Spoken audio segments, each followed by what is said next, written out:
Assalamu alaikum warahmatullahi wabarakatuh, everybody.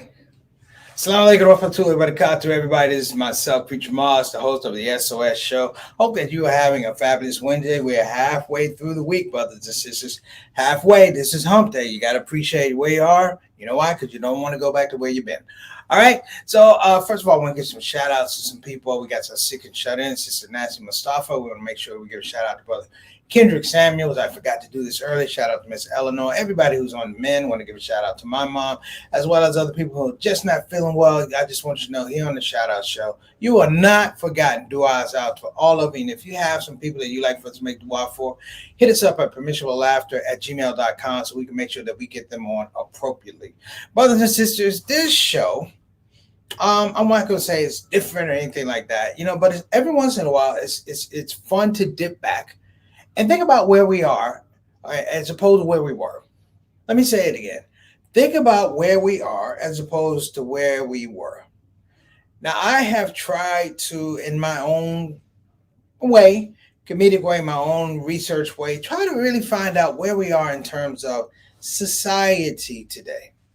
When I say society, there's a mainstream of behavior, there's a mainstream of finance, there's a mainstream of spirituality. There's a mainstream of crime and justice.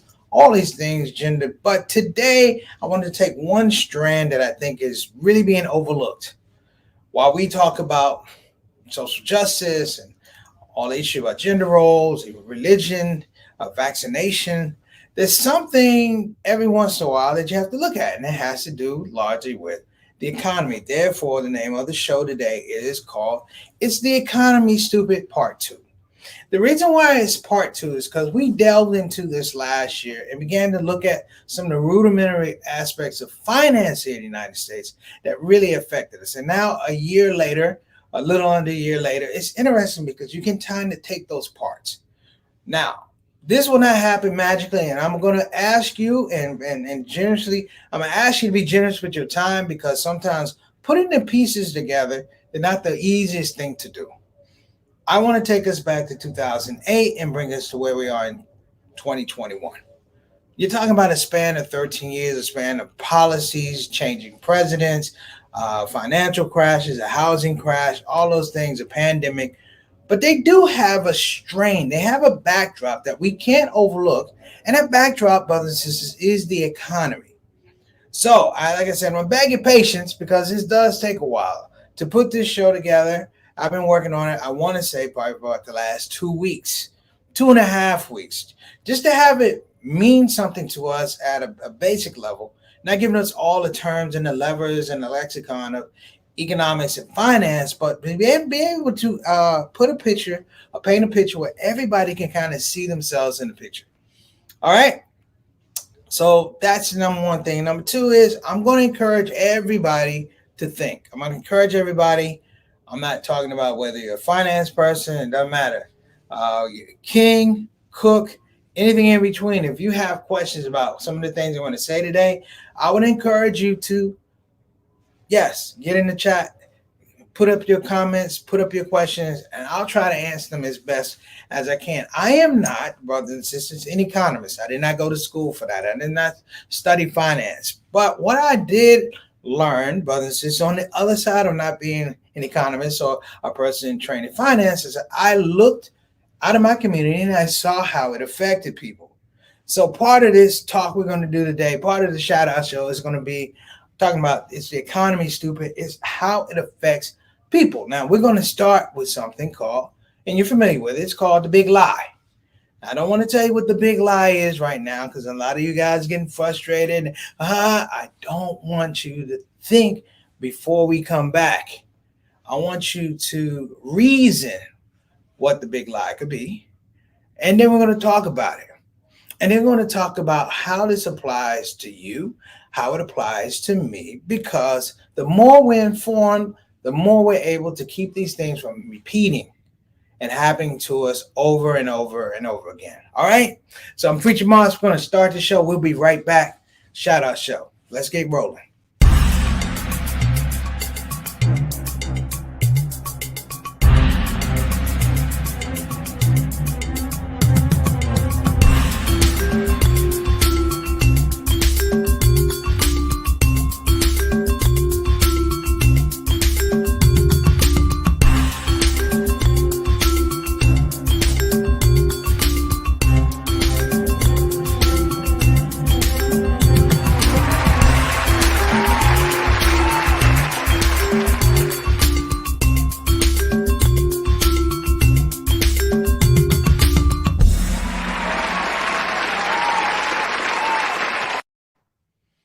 All right, we're back. We're going to switch up a little bit.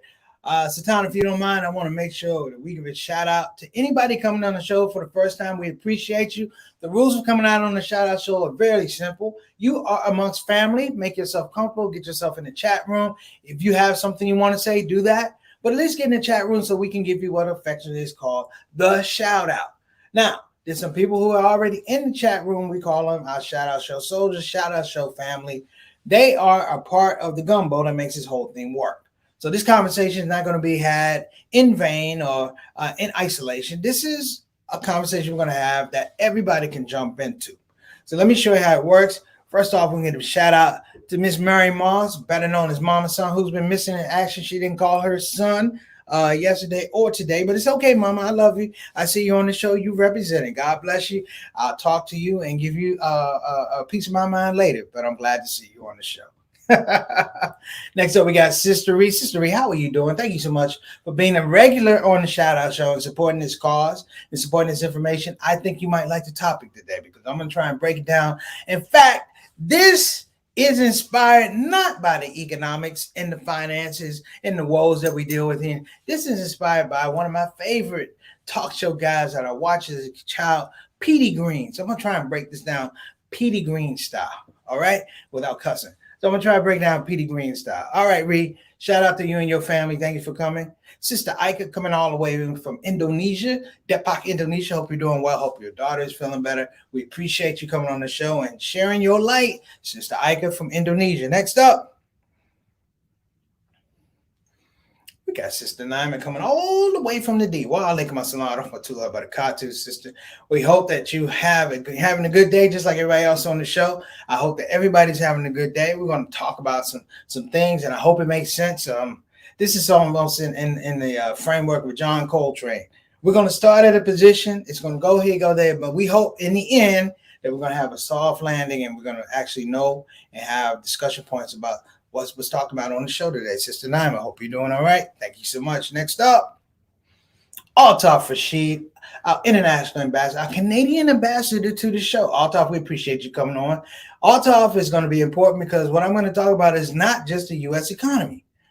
We're talking about economies that affect other economies that affect other economies. So stick by. Altaf, good to see you on the show, Mr. 6 o'clock, straight up, straight down. Make sure the quality of the show is good on this side of the border and the other side of the border. Thank you, Brother Altaf. Next up, we got Fight the Power Word, my main man, Elijah Salahuddin, who's one of the hardest working people in the Ummah. Elijah, thank you so much for coming on the show. We appreciate you as we get into these verbal gymnastics talking about the economy. All right. Good to see you, Elijah. Appreciate you. And we got Sister Satana, our consulting producers, up on the show, making sure this thing works. Appreciate you, Sister Satana, working the back. Sister Satana is the reason why I can stand up here now and not have to have my fingers on the computer like I am. You know, we wanted this thing to seem a little bit more like TV, a little bit more presentable. We've done some upgrades. Thank you guys for your patience. We appreciate you. Is the economy stupid? That's what I was thinking as I kept doing this thing or working on this last 2 weeks. It's the economy stupid.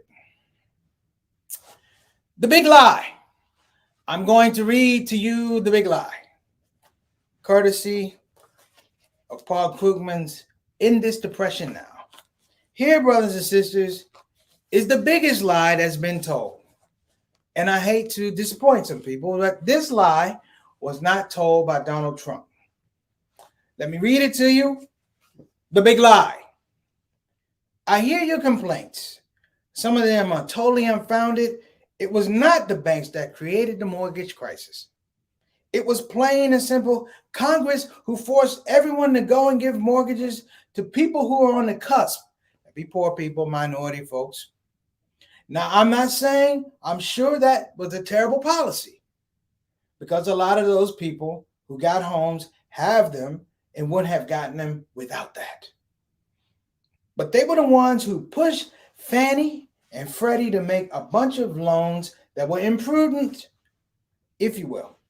They were the ones that pushed the banks to loan to everybody. And now we want to go vilify the banks because it's one target. It's easy to blame them, and Congress certainly doesn't want to blame themselves. At the same time, Congress is trying to pressure banks to loosen their lending standards to make more loans. This is exactly the same speech they criticized him for. That was not Donald Trump, brothers and sisters. That was Michael Bloomberg, who at the time was the mayor of New York City, speaking to Occupy Wall Street protesters. Why is this important? It's important, brothers and sisters, because you may not have noticed along the way during this whole pandemic, I call it pandemic economy. You may have noticed during this pandemic economy that we have been teetering back and forth on the fact that the U.S. economy has a great chance by the end of the year of going back into a recession. Preach, what are you talking about? I'm going to tell you what I'm talking about. It is the fact that the U.S., through their own suspect financial practices, now they find themselves in a status whereby they can't pay their bills. When you hear something about raising the debt ceiling, what that means, brothers and sisters, is not they're actually raising the debt ceiling. They are deciding what of America's bills they're going to pay. All right, the ones that are already accounted for, they pay, but there are things outside of the U.S. Budget expenditures that they don't pay for. And so the debt ceiling, they play with this all the time. Here, I hate to be a spoiler alert, brothers and sisters. The debt ceiling will not be to the point whereby Congress or the Senate allows it to crash, because that would put us in an immediate recession. But because of political football that politicians kick, and we, as the citizens that they're supposed to serve, we're either in the stands watching it or we're on the field playing it. Metaphorically, we are the players and they are the NFL owners. We are the basketball players, they're the NBA owners. And it affects our economy to a way whereby we're not in a position to help ourselves. This thing that I said, and everybody should get this book if you get a chance. This is, I keep turning it upside down. Paul Krugman, In This Depression Now. There are similarities to what he's talking about, because what he was talking about in 2008 was the housing crisis. What people don't understand is that when you have a recession, it takes a lot longer to get there than you think. It's not immediate. Ironically, brothers and sisters, this pandemic falls right in a space of where we would have had a recession. We had a booming economy, but it was really overheating. And the recession did something that a lot of people don't understand. The recession did an alignment, brothers and sisters, and it created a situation for the government to spend its way out of debt. We're doing the same thing now, right? We're doing the same thing now, but we're calling it stimulus. We're calling it the America Cares Act, and things like that, whereby the government is printing money that they wouldn't give it to us in a normal situation and saying, spend it. And I think people don't understand that when you take these low-end loans, what you're doing is you're taking the amount of money that the government can print, that they can print and give it to you, and you will take on a loan. This is real talk. You will take on a loan, and the money they give you, even at a low interest rate, you're paying more for the money than they actually gave you. In an effort to make sure that you think people are uplifted. No, you created another debt economy. One thing that the United States has done well, particularly with minority communities and minority, minority folks, brothers and sisters, has developed a very, very efficient communication game to make sure that you don't understand the full obligation of debt. Whereby we're starved to take on loans that will literally kill us, that we may never pay off.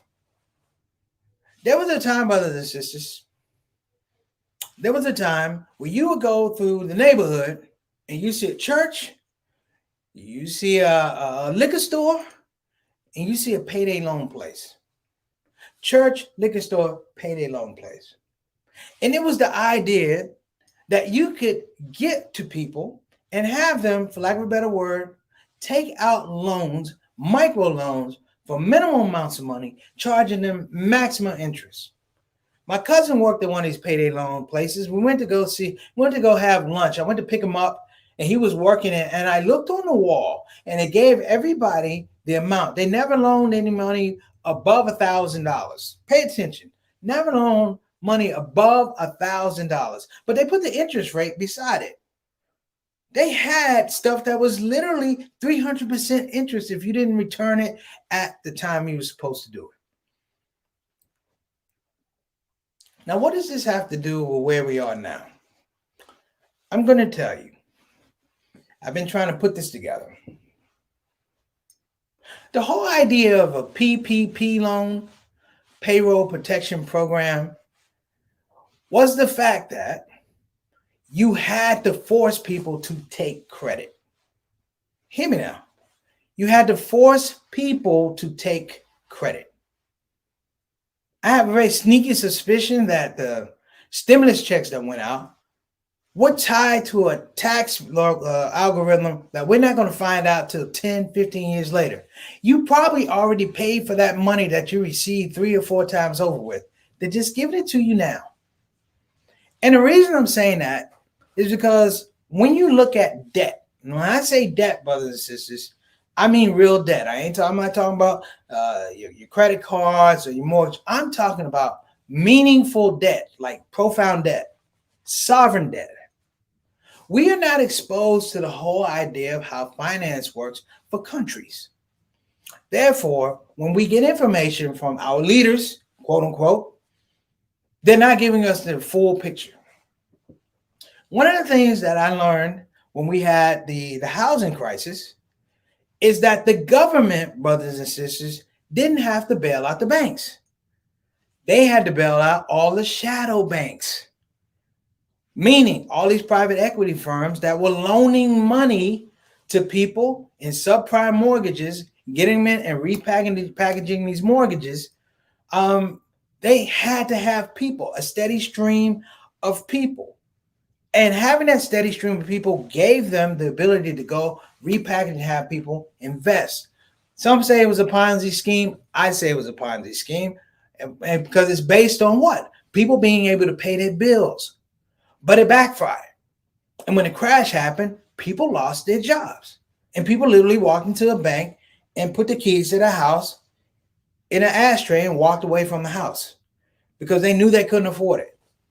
And in a situation whereby you've lost your job, you know you can't refinance.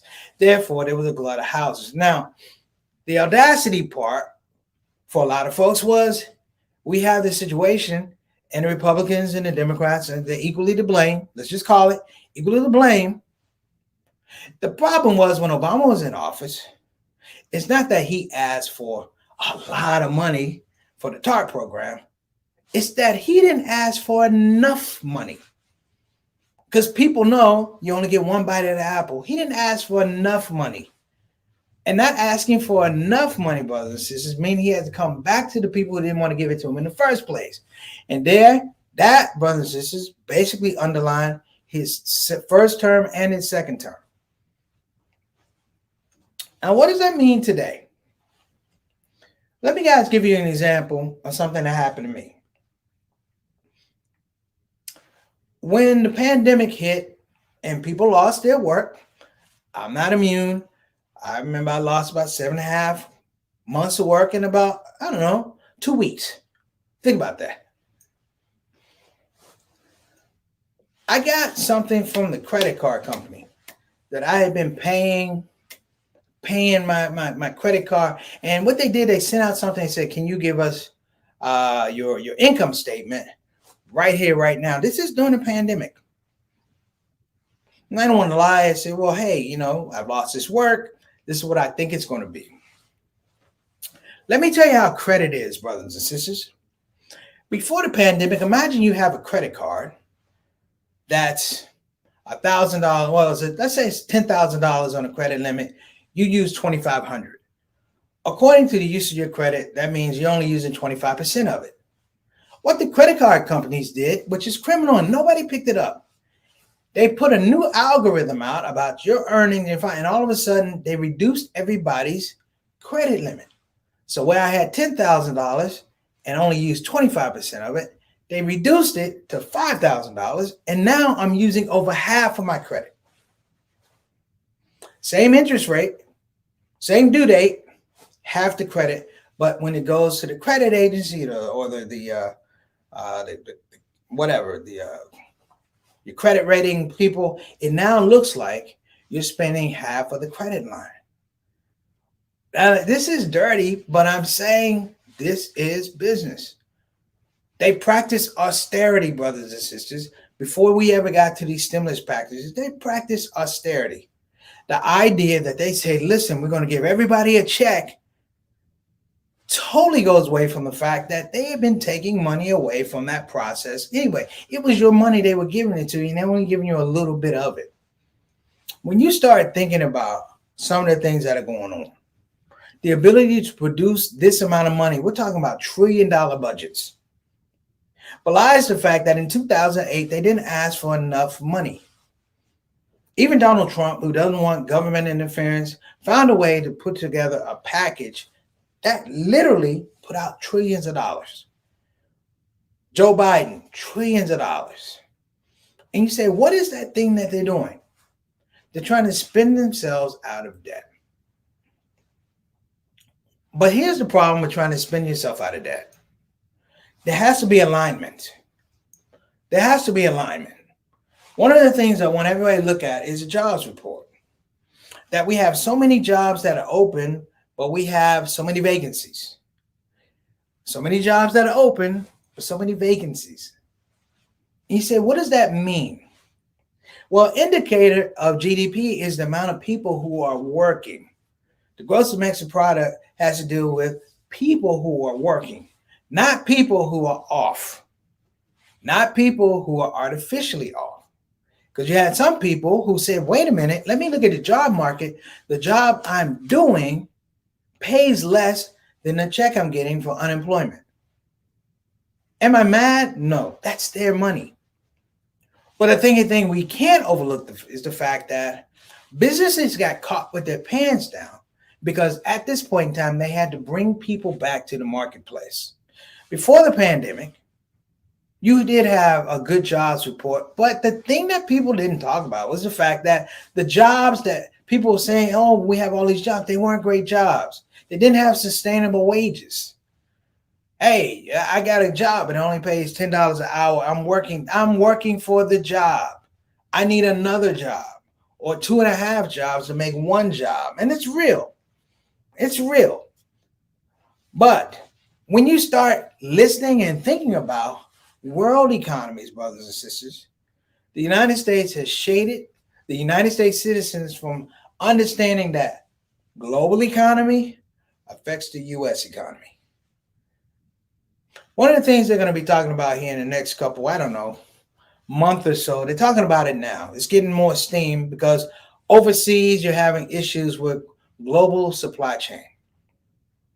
Let me say it again, global supply chain. So if you are going to the gas pump and you see that it was $2.75 last week and now it's $2.95, that's that slow sneaking that has to do with this global supply chain. If you wanted to buy a car, the car was exponentially higher because you couldn't get parts. Because cars now have computers and the computers require parts. And now the supply chain is established. It's basically affected by the fact that you can't get the parts that you need, creating a market that's based on scarcity. Now you have a situation where the price of a new car is coming down a little bit and the price of the used car is coming out a whole lot. But you're still looking at the fact that you're not going to have the ability to access the resources to make these cars or to bring your oil. You ever look at a cell phone? One of the things about a cell phone, a used cell phone, which makes it so valuable, is the metal that's in a cell phone, the components that are in a cell phone. Old cell phone, new cell phone, they use that stuff. That stuff is literally more value than the phone is when you get rid of it, because it creates the inner workings of the phone. Even that economy, brothers and sisters, has led us to the point that now communication is at a premium. Have you looked at your Netflix lately? Or your Sirius XM? Everything is going up. It's the economy, stupid. So even when we talk about social justice, which is, of course, something very near and dear to my heart, it's still based on the economy, stupid. Defunded police, that's a budget. It's the economy, stupid.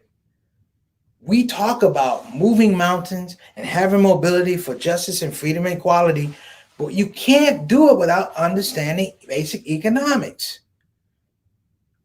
Literally, I told you about what happened during the housing crisis, 2007, 2008. Dig this.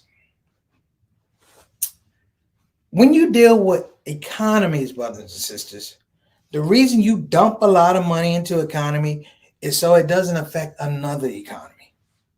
Let me say it again. The reason you dump a bunch of money into one aspect of the economy is because you don't want it to affect the other economy. All of these private equity firms that put all of this money in, and they're doing the same thing now. It's just that we have to deal with vaccines. Believe me, Johnson & Johnson, Pfizer, all these folks are dealing with not health, but the economy. They've given us a pill of fear, a pill of reticence, and we stop asking questions. Because now, if I were to pull out a globe, if you will, and drop it down, what you would see is the haves and the have-not in terms of people who have availability to vaccines. So sickness will be the new marketplace. Sickness will be the new marketplace. And now, as we have yet another variant coming after the Delta variant, potentially, they're talking about it over in the UK.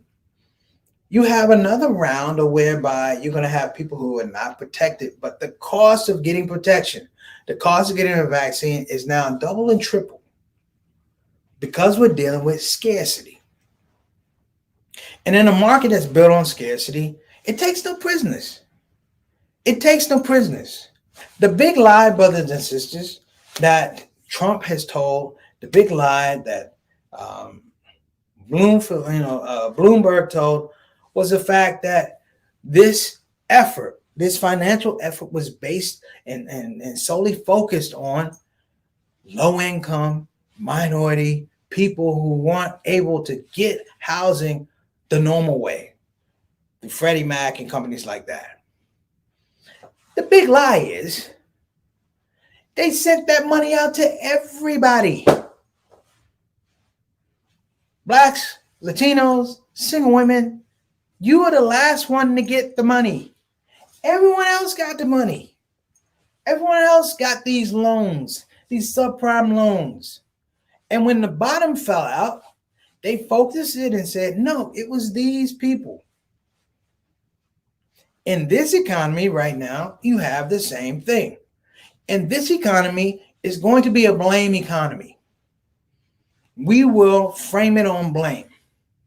And so the people that you see doing the insurrections and things like that, and the big lie, they're the same ones who were there in 2008. They funded where we are right now.